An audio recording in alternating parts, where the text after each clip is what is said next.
Director Pat Onstad here, just give an update after the transfer window and the current state of the team here. Pat, I'll open up to you just to kind of give an overview of what the team's done over the last couple of Thanks, Jack. Yeah, so the last, we have, for some, and please, I'm not, most of you in this room I think understand, but I think there are probably some people too on the call. I just want to make sure. There's what we call a transfer window, which essentially is like a trade deadline. We have 2 periods of time each year that we can bring players in. This was our big window for Major League Soccer, and that includes up in the teams up in Canada as well. So our window closed on the 23rd of April on the Wednesday, and that was when we could stop bringing players in, or we could still move players out, but we can only bring players in during that window. Then we have another about a month-long window in July, starts I believe July 23rd also, that's open till August 23rd. In that period of time where we can bring some new additions. There's some outside rules to that. You know, if there's a free agent or something like that, we could bring them in. But so essentially, the thought was that I would talk a little bit about this window, because this is our team now for the next 15 games going forward, 14 games, league games, plus, you know, part of Early Leagues Cup and US Open Cup. This is our group. We went into the off season. The best way to put it is we went in, we thought we were going to replace Hector Herrera and Steve Clark. Steve Clark, we said we're going to give Andrew Tarbell a shot at that position, give him an opportunity to play. I think Andrew would be the first one to tell you the first 2 games didn't go the way he'd liked. Then we went into the highest scoring team, the most difficult place to play in the league in Columbus, and he had a fantastic game in a shutout. And unfortunately, in the next game, 30 minutes in, he blew his ACL out, and he's done for the season. So we've had to make a few pivots during this window.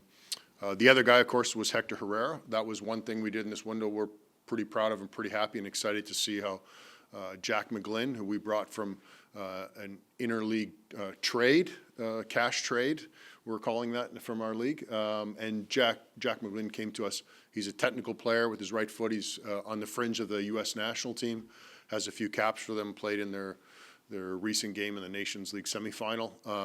A very good technical player. We pushed him higher up the field. We think he can be a 10 setting up a final pass, and we're excited about his future and how he's going to perform for our club. So we went into this offseason with that. We were really tight against the cap. I think we were actually had the least amount of cap space, least amount of what's called general allocation money to be able to use. And then we, as Mike Tyson likes to say, got punched in the face. For good for some part of it's good, but the hard part about it is in recruitment. We got an offer that was a club record for Coco Carrasquilla to go to Pumas, something that we'd been for a while he'd been trying to get a move outside of the league, and we had a number set, and the club met that evaluation of him, which was a club record for us at the time. And then literally within 10 days, we got an offer for Mikel, who was a left-footed center back for us, and I would argue probably our most valuable player from 2024. And we lose him about 8-9 days before the season starts. So I give Ben Olsen a lot of credit, keeping us in the playoff hunt. I mean, nobody's happy where we are, but he's kind of held this group together and given us a little bit of time to go out and try to find replacements for these guys. So we've moved Jack up into Coco's position. So we've given a young kid, Brooklyn Raines, an opportunity to play in the middle with Junior Urso, kind of his cover. And then we've gone out and got Pablo Ortiz, Colombian center back, that is finally in the building. We've had work permit difficulties, but today's first day with the full team, so we're really excited about him. He's a left-footed center back like Mikel, very athletic like Mikel, probably an inch or 2 taller than Mikel, very good passer on the ball, maybe not as strong as Mikel is, but a guy we have a lot of hope in that can fill that role. And with these things happening and changing, what it's opened up is some doors. I talked about Brooklyn Raines, but Femi Owodusu is a young kid that we didn't expect to be starting this year. We thought we could bleed him in. He's played every minute of every game so far this year. He's made some mistakes at some key moments, but he's also played very well. He's an athletic kid that can compete at our level, and he's working, I think, on the ball is going to be right now his biggest growth. We'll see the biggest growth. And in fact, last game we were just talking about before the practice started with Ben and Asher and I, that Ben felt that was probably his best performance so far this year. So it's nice to see a young kid get an opportunity, whether that was planned or not planned. It's good to see him try to excel at that. But for a window that we thought we were probably going to have 2 main pieces to replace, it's turned into now we're at 14 this window, which is a lot. Last time we did something like that, we did 17 players from 22 to 23 season. That worked out pretty well for us. I don't know if that'll happen this year. Hopefully it does, but for us, we like our group if we can get everyone back and healthy. A couple of players, Lawrence Anali, Nelson Quiones, who give us verticality, great speed, are coming back from ACL injuries. Lawrence actually might beat Nelson back. Nelson's was a pretty horrific injury. Lawrence's was pretty straightforward, but get those guys back on the field. Get Toyosi, who's a backup striker, get his permit done. We feel like we're getting pretty close to our full group, and I think once we have that group, we're a very competitive team in the West. All right. Sorry, long-winded. It's all right. Thanks for that, Pat. Where do we want to? We'll start with Luis up front, and Marco has a mic here. We're gonna do our best to hand that around. It is wired, so just be careful.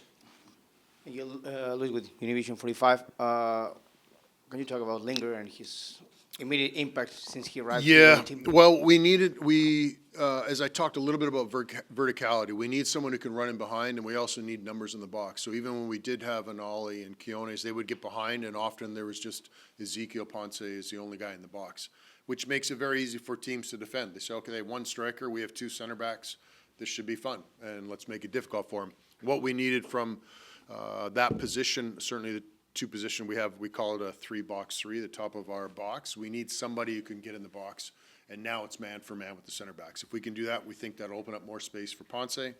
But Linger is that type of player. He's a vertical, we call him a vertical 10. He's the type of guy that likes to get the ball on the top of the box, and I think his 2 goals in his 2 games are a perfect example of what we're hoping from with him. One is getting in the box and getting his head on it. He's not a super tall guy, but he's pretty thick.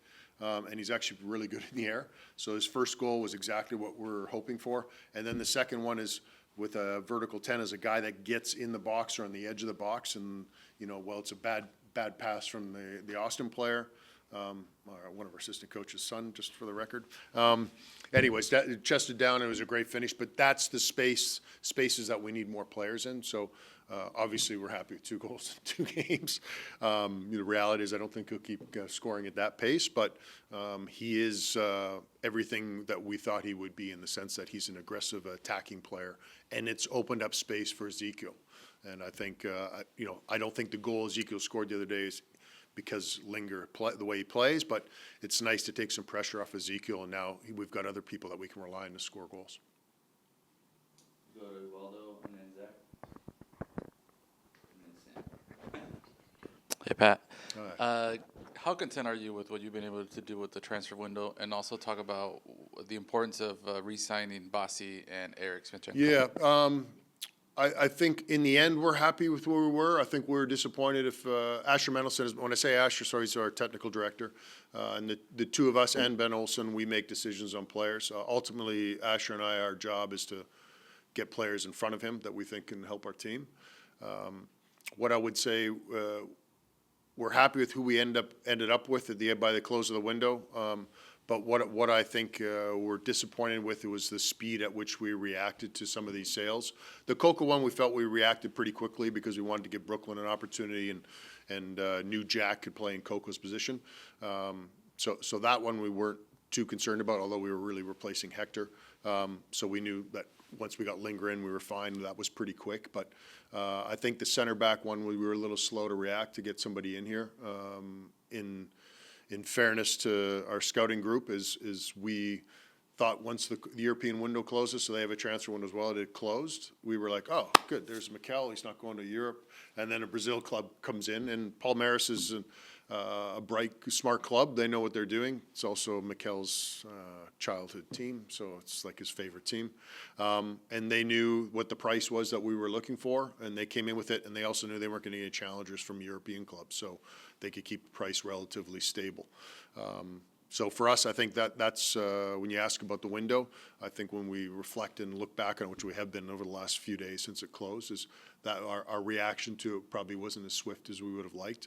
I think the players we've got in here now are great, and we're happy, and I think Linger's shown that so far, certainly in attacking position. I think Jack moving up has been a good addition, and an opportunity for Femi is good for us to know, but at the same token, we want to try to get better. So we put Ben in a pretty tough place.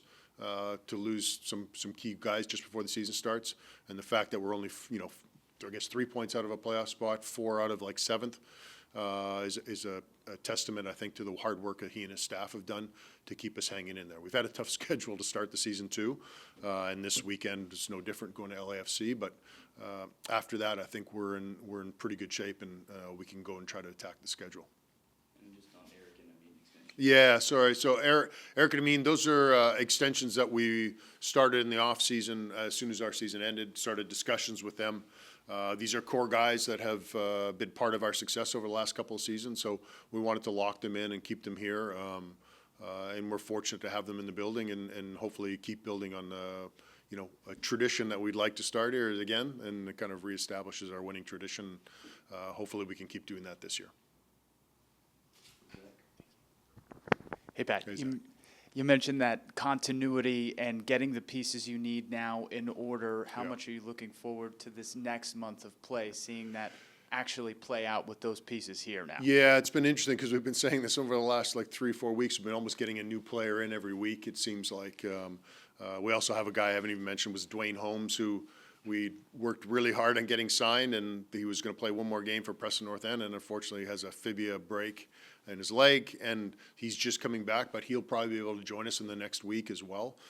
He's a guy that can play in the top of the box, or can be a vertical winger. So we're excited about that. But I think for us, the big one, it was a bit of a race against time, but as we're starting to bleed these guys back in, Pablo's now available. Hopefully Teosi will be available soon. And Ollie will be coming back, then Keones. I think once we get our full up and running, we'll be in really good shape. But it's still going to be patchwork a little bit as we move forward. But I like our group now. The window closes when we sit back. I really like our group. Go to Sam. Hi, Pat. Hey, Sam. Sam here, ASN Sports TV. Just a quick one. How aligned is the team with your long-term strategic vision of this club right now? In terms of, I'm sorry, how aligned with the Aligned strategy? with the team you have now, with the team you guys have been able to assembled in this transfer window, how is it aligned to the long-term vision? Yeah, well, I mean, the vision of our club, and I think we've said this on the record, hopefully if we haven't, and I've got a quote here, I just want to say, our goal was to build a sustainable winner. But I think we always focus on winner, winner, winner, winner. But the real important piece for us is to be sustainable. And that's what that means, and I know I've talked to a lot of you about this, is, we draw a line in the sand saying we're going to be a playoff team. We're not now. We're 4 points out, or 3 points out, but our goal is to always be a playoff team, because we think then we have an opportunity to win a championship. As we go into the playoffs in our league, and as most North American sports, if you can get hot at the right time, you can be hot for 4 to 6 weeks, you can go on a good run. I think this team that we've assembled, if we get everybody healthy and on the field, our starting 11 can compete with anyone in our league. Miami, okay, on their day, if everything's going right, they're a tough team to beat, but we know we can do that, and we can compete in this level. So to answer your question, I'm very happy with the group that we have right now. I know that soccer operation is all about players coming and leaving, and we talk about continuity, trying to build for the future. Now, when you look at the turnover of players so far with the team, how do you think you guys can balance that to ensure continuity? Yeah, I mean, I think where you're going, Sam, and correct me if I'm wrong, is a little bit towards the youth development. I don't know if am I correct in Yeah, saying that? something Yeah, similar, so I think Brooklyn Reigns is a young player who will most likely start with the US U20s in the World Cup. Is a guy now that is getting an opportunity to play. We were pretty frustrated a couple of windows ago, or not a couple of windows, the last window. He was going to play a couple exhibition games with the U20s. Jack McGlynn got called in at the last moment, and we asked U.S. Soccer to leave him behind so that he could play for us. Having said that, there were a lot of teams that were in the same situation we were in. So Junior Urso stepped in, played very well for us. But so we feel like there was a couple more games he could have actually performed in. But we're really proud of what he's done, and he's stuck with it. And he's a young player, he's a 19-year-old that's still learning the game at real time, and I think he's got a good future. We talked about Femi Owadusu, who I think has a good chance here and an opportunity to go forward. But the part we're really proud of, and we're still probably another year to 2 years away from it, is our youth side of the game. So our second team, we played the youngest players in the entire league out of all 30 teams in that MLS Next Pro. Last year we're the youngest lineup, average age lineup. And yet we were still competitive, made the playoffs in that one. This year, we're doing the exact same, still the youngest team on the field. And actually, right now, I believe we're first or second in MLS Next Pro standings. Actually, I should ask you. You probably know more than I do. First in conference, second in the league. So there you go. So I think the future is bright, but we're still, these kids are still, the guys we're talking about are the Daniel Barretts, the Lucas Brugmans, the Leo Gataus. They're still, 15, 16, 17-year-old kids and still learning the game, but they're not far off. And we're excited about the future of the club. We'll go to Greg there. Good to see you. Very good to see you too. What will be the identity of this group in your estimation once you get some pieces back with all of these new faces and new additions? Yeah, I think that's a great question, because I think I haven't really talked about that. Our identity is that we're a possession-based team. So when I talk about a 3-box-3, really we're a team that wants to keep the ball. While we lost Hector Herrera, who was probably one of the best in the league at that, we believe Jack McGlynn, in terms certainly from a young American, is probably the best young American in the league for possessing. We still want to be that type of team. So that's where I think we've made some pretty obvious and pretty harsh errors this year, where we've tried to play out of the back and we've got caught and turned balls over and we've been punished for it. But we're going to stick to that. Ben and his coaching staff believe in it. We believe in it from a recruitment standpoint. The players we went out to get, and Andres Linger is still a technical player, but who likes to get in the box. Brooklyn Raines, we believe, is a guy, his strength is actually getting on the ball and advancing the ball. Jack McGlynn, as we have talked about ad nauseum, is a very technical player and likes to get in the ball. We want to be that type of team that possesses it. And again, it goes back to our original, when we first stepped in the building, is what's our advantage in Houston? Our advantage is the heat and embracing it and making teams chase us while we keep the ball. And I think when we get our full group together, we'll have enough pieces to be able to play the same style and maintain that the rest of the way. We'll go to Chris here. You have one too? We'll go to that Chris and then David, Kevin. Hi, Pat. I know how much you love a rumor. There's Oh, rumors rumor. that you're bringing back the Dynamo cheerleaders. Any comments on that? I And, have no idea on that one. That would be a marketing question, I guess. okay, and with the What lack were of fan what were leadership, they called before? the Dynamo girls. The Dynamo girls. We also had the 713 squad, Okay, but, I don't remember that. I yeah. Mm-hmm. remember we had cheerleaders when I played here. That was a long time ago. and then with the lack of fan leadership creating quiet stadiums, how do you get the fans back in it? Yep, that's a great question. I'm not going to totally defer to the front office on that one too. I believe to bring people back, I think you do have to have a winning product. That's first and foremost. I think we've done it the last 2 years, but unfortunately, I don't necessarily see fans come out. So while that's a piece of the puzzle, I think it's only a small piece.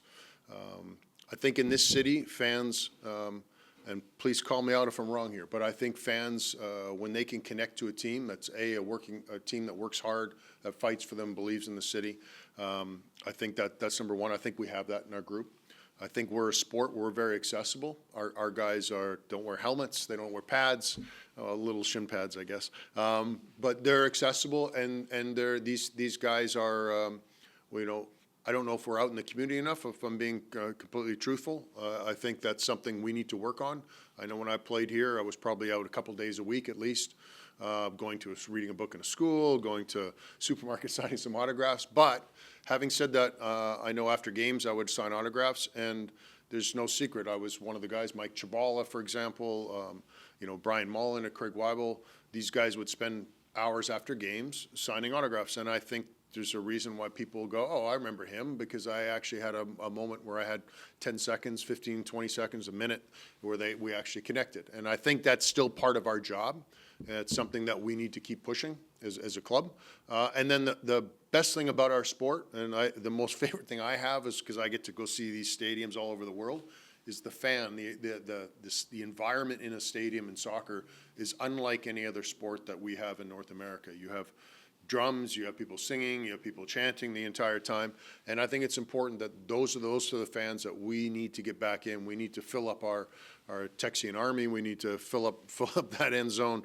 All those guys that have supported us, and we've got to help them, and then help them to try to recruit as well. So I think those are a couple things that we can control, and if I'm being honest, we still got a lot of work to do. Chris here, and then we'll come up to David. Hello, I'm Chris Fernandez, El Dorado News.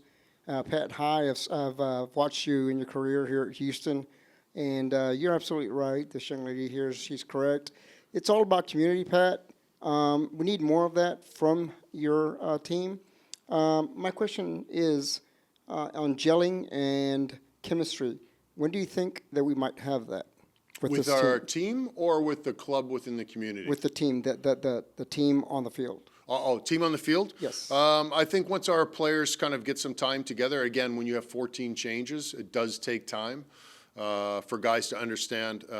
And a good example, I think, is in our conference. You look at Vancouver as a team that really only makes 1 or 2 changes a year, but this group and I was talking to some of their players or some of their coaching staff. Is one of the nice things about that team is that group has been together for a long time, and I think you saw that with our group last year. It's a group that had been together. They understood our strengths and weaknesses. They knew each other and how people move and what they want to do, and we've got to learn that quickly. So it'll take a little bit of time, but it's something we did. We had 17 changes between 22 and beginning of 23, and we had a pretty successful 23 season.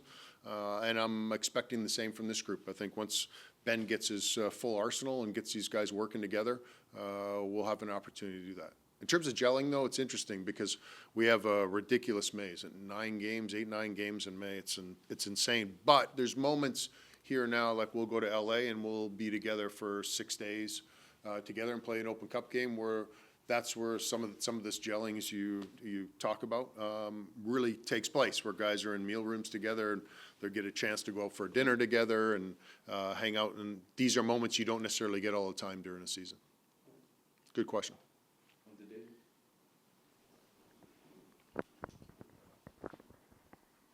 Pat, good morning. Good morning. With the departure of Ibrahim Aliou, you open up a U22 spot. Have you looked into the options within that? Yeah, we have a few options with the U22 spot. I mean, Ibra, I thought his first year, I'll talk about him a little bit. The first year, I thought he did really well for us, scored some key goals, had some assists, and really in the last year, he really struggled to kind of get going again. And he's a good kid, and I wish him all the success in Columbus, and I think he's going to an environment there where they preach attacking soccer, and hopefully Wilfred can do his best and get him kind of back on track. That was a deal actually that took place with 2 minutes to spare in the trade window, by the way, too. So that was a tricky one. But I think sorry, go back to your question again. I rambled on about Aliou. Yeah, about the U22. Yes. Sorry. So the U22 initiative, you have an option now. We have 3. So we have an option where we can either add another U22 or we could possibly go to a designated player. So we have only have 2 designated players on our roster right now. That's Andrej Linger and Ezequiel Ponce. So I think for us will be to evaluate probably the next 6 to 8 games and decide what are the positions that we need on the field that we think can push us to another level. And at that stage, we'll decide, is that a U22? Is that a DP? We have a little bit of flexibility now with our cap. Do we go after a GAM player or 2? So really right now it's time to evaluate these guys who are over here maybe the next 2 months or so. And with the addition of Pablo Ortiz, there were some rumors that it's a loan. There's a lot of rumors that are going on in this room, but, all right? But I love talking about rumors. Why not? But if he meets certain expectations, it would be a mandatory buy on it. Can you confirm or deny? That's a great question. I'm trying to remember his contract. There's been 14 of them this year, so I'm trying to remember. I think there might be some a mandatory certain amount of play stipulation, how much he plays and appears. That could be true. That I'm not 100% sure, though. I can get back to you later on that. And finally, with Linger also, Asher mentioned it that he could potentially down the line be bought down for general allocation money. Yep. Can you clarify a little bit more? He'll be TAM. He's what's called TAM eligible. He could be a TAM player. Right now, currently with our roster situation, it's a little complicated, but it's much better for him to be at a DP charge, which is about $783 or something like that. So instead of taking on his full max TAM, would be basically $1 million plus that. So we'd be taking on about 1.7 in cap space. Instead, right now we take on about 780. Yeah. All right, another one from Ubaldo back there.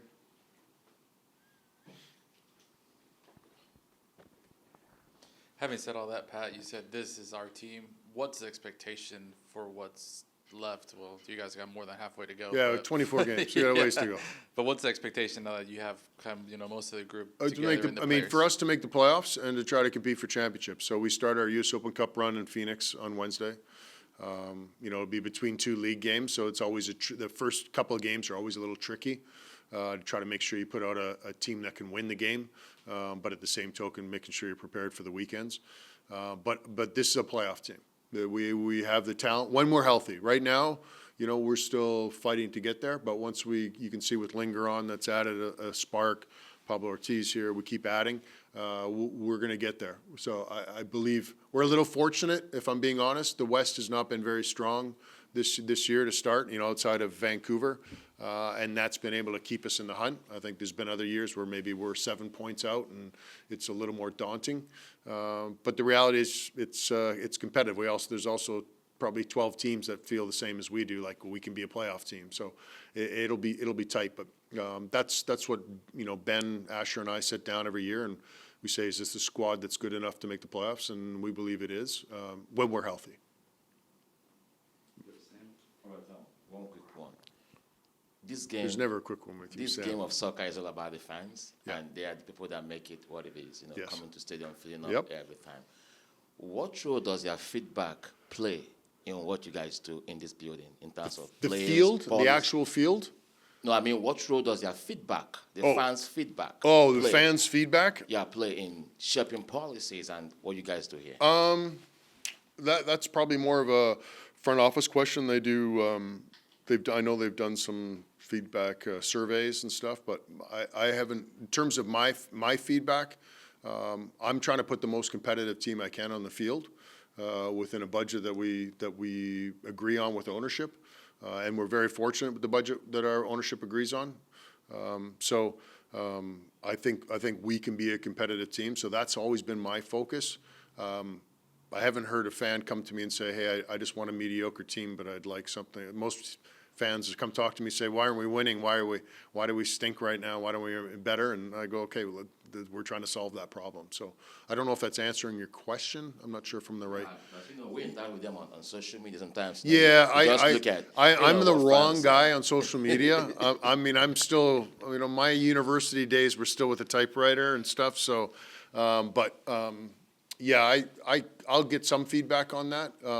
But I would think for me personally, the feedback that ends up percolating up to me from fans is usually about results and how we're competing, whether it's fighting for a trophy, fighting for playoffs, or a situation we're in right now, we're out of a playoff spot. So that's what I tend to focus on, is to try to focus on the performance and how we're playing, and I don't want to use excuses. We are where we are, and we're not happy about it. We've got a long way to go, but I do believe in this group, and I believe this is a playoff team. So what will be the main target going into next transfer window? Sorry? What will be the focus going to the next transfer window? Well, I think I'd said before, I think right now is we'll probably take the next 6 weeks to evaluate the group. And as we get these players back healthy, it'd be nice to be able to evaluate the group with Lawrence and Ollie playing on the left side, and, Pablo Ortiz fit and healthy and getting a few games and reps in there. So be nice to be able to see all these guys together and see how they fit and how they work together. And then the other piece for us is always going to be, outside of Real Madrid, I'll jokingly say the Seattle Sounders, but there's not many teams, PSG, that most teams in this sport, they try to develop young players and then sell them on. So the reality is we have a young player, young U.S. international in Jack McGlynn, who maybe an offer comes in for him, and then clearly we're going to need a 10 that can pass and make a final play for us.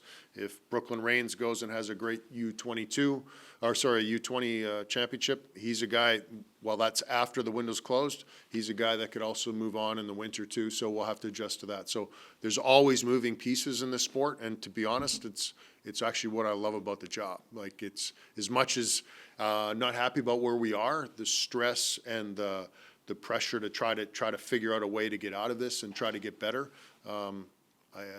people ask us, it's just nothing better. I love that part of the job. It's almost, for me, it's at times when things aren't going well, I feel like that's the time when you can have more of an influence on the group and try to stay calm and try to figure out a solution rather than panicking and running around these hallways and screaming and yelling at everybody. So I enjoy it. I'm really fortunate to be in this seat. All right, we have a decent group on Zoom, so we'll go to those for now. Dustin, go ahead. Hey, Pat. Hi, Dustin. Hey, you talked about it a little bit, but looking ahead as a possibility of bringing in a DP, the possibility of buying Linker down, do you feel like the club has the resources in place to go after a big name DP, Hector Herrera level DP to pay that big money? The resources, I mean, I wouldn't say like a Messi. That would be a little bit higher than the resources that we have. But, if we're looking at a Hector Herrera, it's possible. If we feel like that would make a difference. I think when you look at Hector Herrera, what I think we'd hoped would happen. Now, when Hector's was on the field, he was outstanding for us, and he gave everybody in that locker room some belief. And I think he was a big piece of why we got into the position we did the last couple of seasons.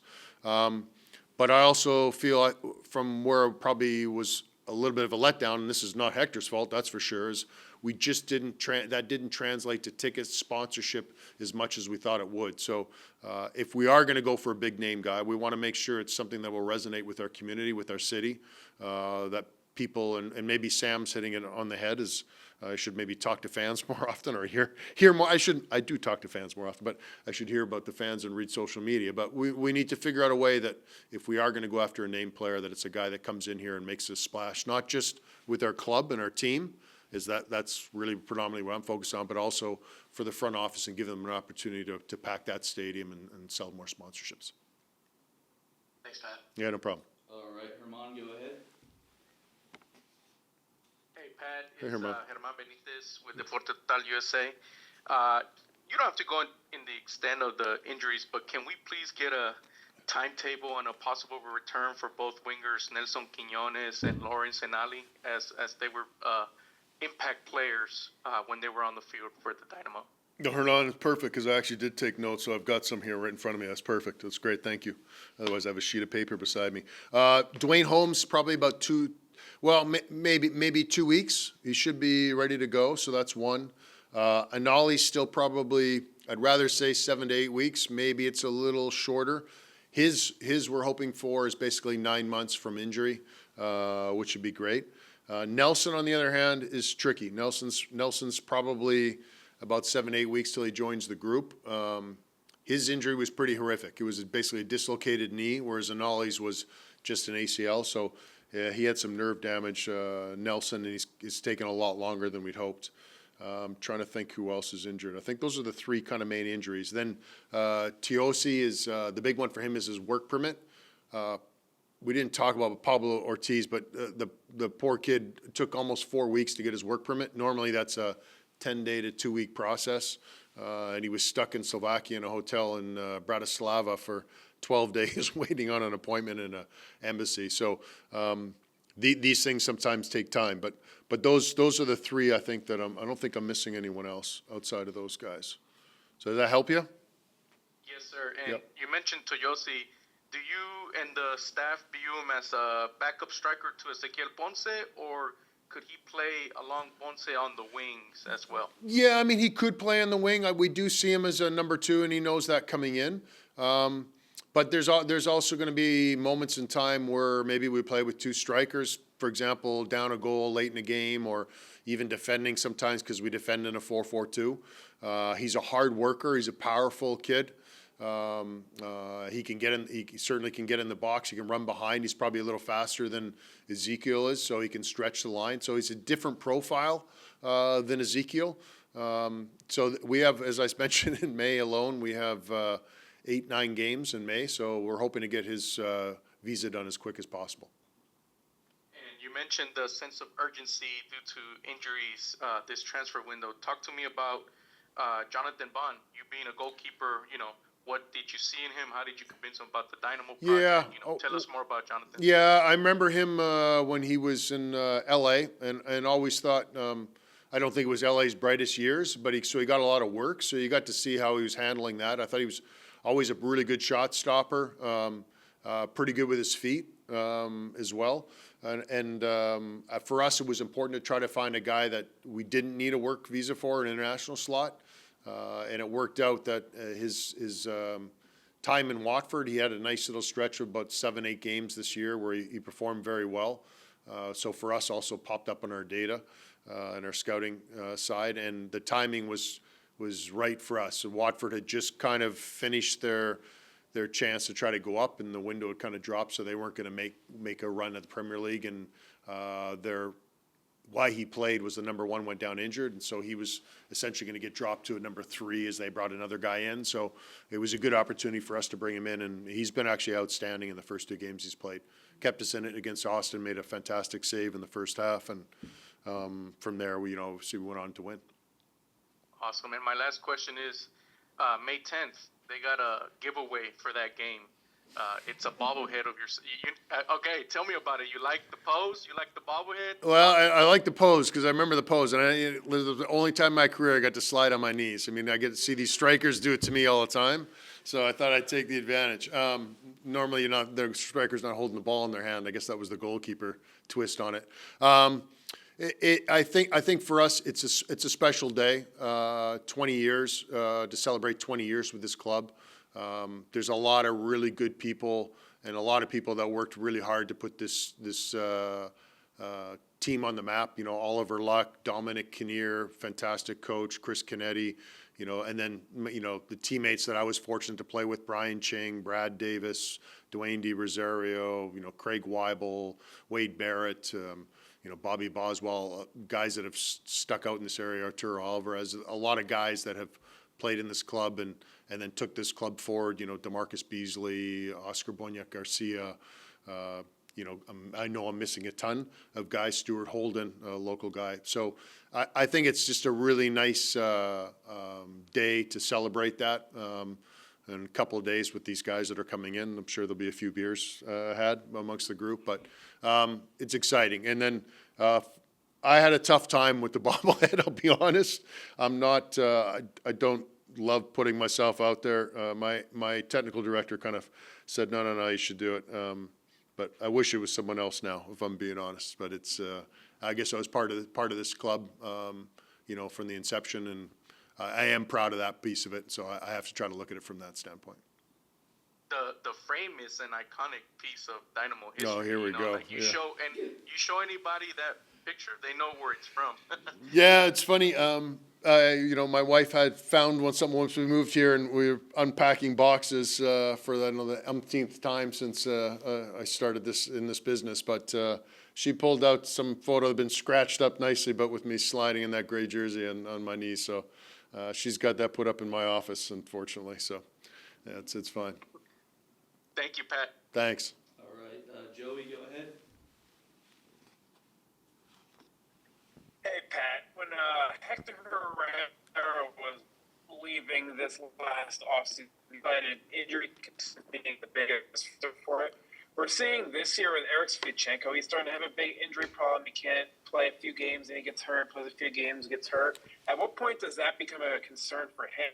It's less of a concern being he's not a designated player. Well, it's a concern for all of us. First off, trying to get guys on the field and keep them healthy. I think Eric, I know we're announcing this today, so this should be Eric's day. I don't want to, talk too badly about Eric and stuff, but in terms of what happened in the off season for him, I think this was a long off season for Eric in terms of he's a European player. I think he'll be the first to tell you he probably didn't handle the off season as well as he should have. In other words, didn't come in at the fitness level that we would expect, and we have a pretty short build-up, and unfortunately picked up a hamstring injury right towards the end of it. And part of that was his race against time to get fit. So once that happens with any of our players, whether that's Eric Sviatchenko, anyone, it becomes pretty difficult to try to catch up. And that's why you're seeing this kind of re-injury on, re-injury off. I think we're ahead of it now. I think Eric's ahead of it now. We shut him down, probably the detriment to our group. When he's on the field, we're a better team, as we were when Hector was on the field. So it's soft tissue injury. Hector's was a little different. His was more of just a wear and tear on his knee. This is more soft tissue and taking care of yourself, I think, in the off season. And Eric's definitely now has got his fitness back up, and hopefully now it's just clear sailing.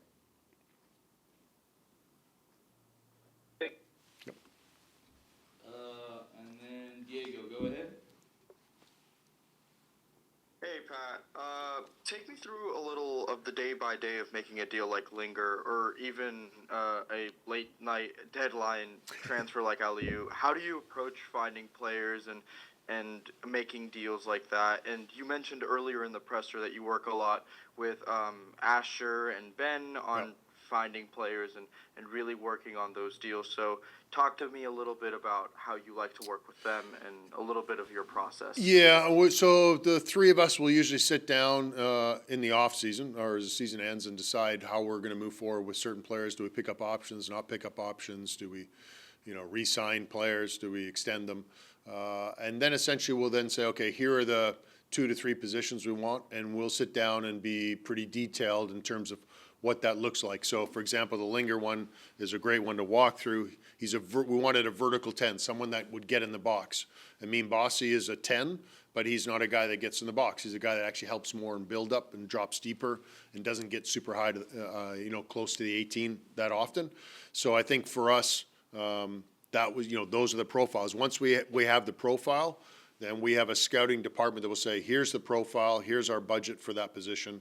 And they will go out kind of irregardless of the budget and come back with a list of, 100 names based a lot on data. From there, they'll look at it and say, okay, well, we're not getting Messi as the 10, so they can scratch him off the list, and they'll break that down.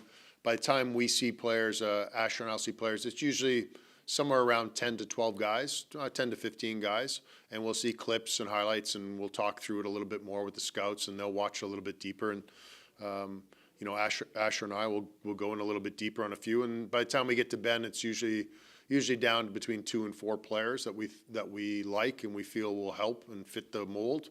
And then Ben will kind of rank those guys and maybe toss 1 or 2 out. But if we bring a player into this club, you can be confident from the outside that Ben, Asher, and myself, all 3 of us have agreed on that player. So whether he's successful or not, it's not Ben's fault because he's not getting the most out of him. It's not Asher's fault because it's all 3 of us. We all take blame, and if he does well, then we get to pat each other on the back and tell each other how great we are at our jobs. So Linger right now, we're unbelievable. All 3 of us are the best recruitment team ever. Thank you. Yeah. All right, anything else on Zoom or in the room? Good, all right, we'll wrap it up there. Thank you, everyone, for coming out. Thank you very much. Thank you, Pat. Thanks, Pat. Thank you.